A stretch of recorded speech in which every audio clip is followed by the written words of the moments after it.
What's going on YouTube? It's Pelfrey, and this is the Red Sea Reefer 250. Before we get into the tank, let's take a look over here.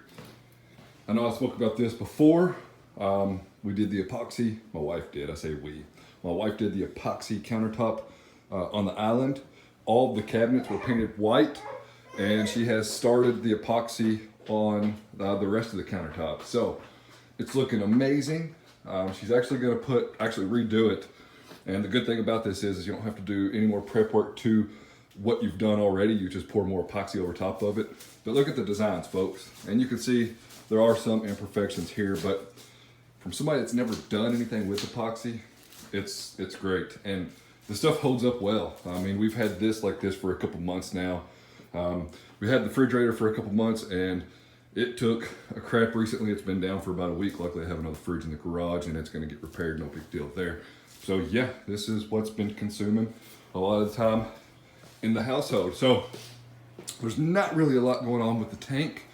I am working on cleaning the glass a little bit. I do this about once a week, once every 2 weeks or so. I'm doing it right now because everybody's gone except for me and the 1-year-old, and I just have a small window of opportunity, and I usually try to clean the glass when nobody else is here. I don't want the other kids to see what I'm doing, because then they're gonna take toys like they've already done and scratch the glass up, and you know, it's not intentional, it is what it is. But not a lot going on. I did see some coralline algae growth on the front glass there, so something has just drastically changed in this tank, and it is exploding with coralline algae. And you know, it's great. I love it. I welcome it. So I don't know what the change is. You know, I have used a couple different salts over the course of the last year or so, and I am using the Live Aquarius salt at the moment. So, you know, I don't know. Everybody says that Live Aquarius salt, I think, is rebranded Fritz salt. Is it? I don't know. Don't care. That's what's working for me right now. I am still dosing Kalk into the tank. I'm doing 200 milliliters a day, and that's 20 milliliter increments. So every hour, or whatever the Kamoer X1, the Wi-Fi doser, however it's breaking that down, it's, I don't know, I think 20 milliliters every dose or something like that. But the sump area, do have something going on in here. So you can see I need to pull the dosing lines out there, get them cleaned up. Need to change out that pad, and I did add some rock to the sump. So I have a little bit of rock left over. Just been storing it in the garage for a while, no big deal.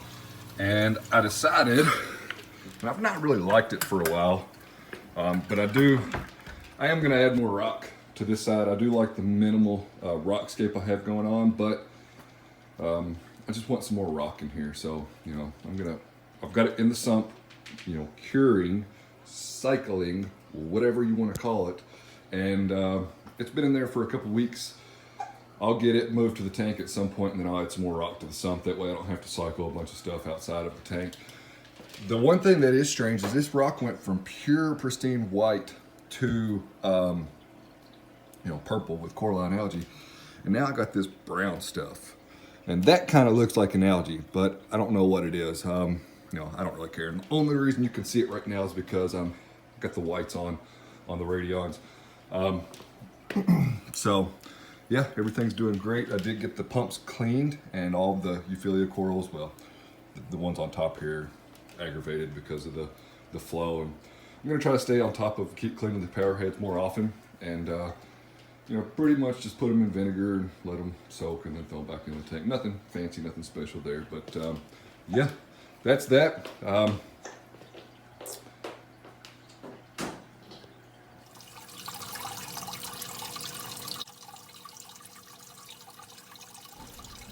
I've been running the Tunze 3155 auto top off for a while now, and just recently, it's happened twice now, the sensor is not detecting the low water level. So as you can see here, the auto top off is filling up because I pulled the power out of the controller and powered it back on. So it's, like I said, it's happened twice at this point. I'm gonna pull the sensor off and clean it. You know, it very well could be dirty. And the second thing that I'm gonna do is I've been bubble scrubbing, and the bubble scrubbing happens right before this chamber. And that, in my opinion, could also be causing this issue. So luckily for me, I'm here and I can catch this. And you know, I know the sound of my system, and whenever something sounds off, I pick up on it pretty easily. So I heard just a waterfall, which is not something you hear on my system ever. And as soon as I opened up the cabinet door and I looked in the return section, sure enough, it was at the top of the return pump. So luckily I did give myself some room there, but I definitely need to get that figured out. And I looked, and you cannot buy a sensor on its own.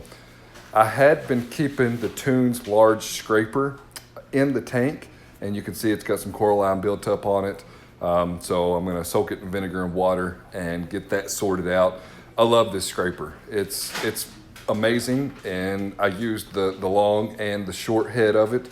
The short head tends to do a better job on stuff that's really stuck on the tank, but I love the scraper and I love all Tunze products, but that's just my opinion. A little bit of vinegar and water, good to go, looks brand new. I'm no longer keeping it in the tank. As always, I do appreciate you following along. Check me out on Instagram at Pelfrey's Reef. Check out the website at pelfrey.net. And hey, you know, you never know where we're gonna go in the future. So I'll catch you all on the next one.